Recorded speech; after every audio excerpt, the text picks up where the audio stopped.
back at this table to get a worldview that he is highly regarded for understanding the dynamics of the world that we have come from and the world that we are going to. So welcome. Thank you. Where are we, do you think, in terms of a kind of world order? We have gone through, in the 89 and 90, the collapse of the Soviet Union, the collapse of the Berlin Wall. Then we had the United States engaged in the Middle East in a long war that continues. Then we had the global economic crisis. So many people say, what is going to come out of this? Well, I see the imbroglio in Iraq and Afghanistan as distractions. It's not going to change the world, whatever happens to Iraq or Afghanistan, because the major changes that are taking place is the recovery of China and to a lesser extent of India, the places they occupied 2 centuries or 3 centuries ago before Western colonization blanketed them.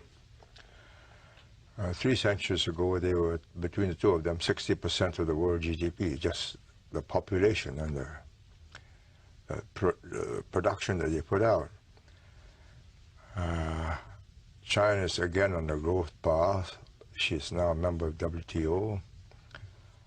She knows that every year she's growing faster than anybody else and can do that for another 20, 30 years because they've got such an enormous number of workers back in the West, in the hinterland.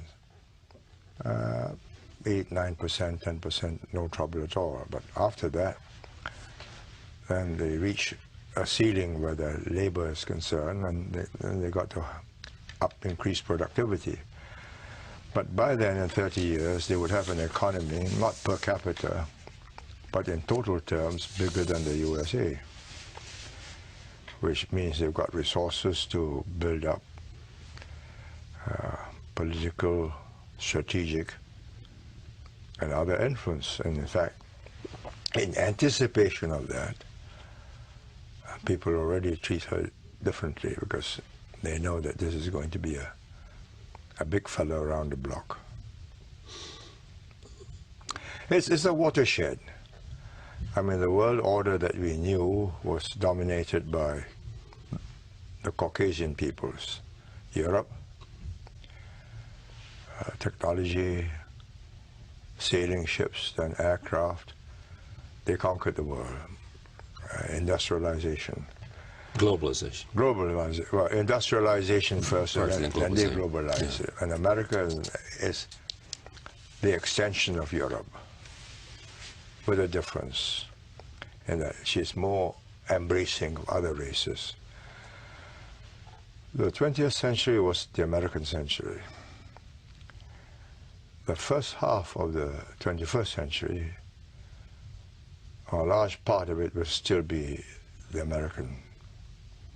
But I believe the second half, you will have to share top places with China and also with India, make space for them too.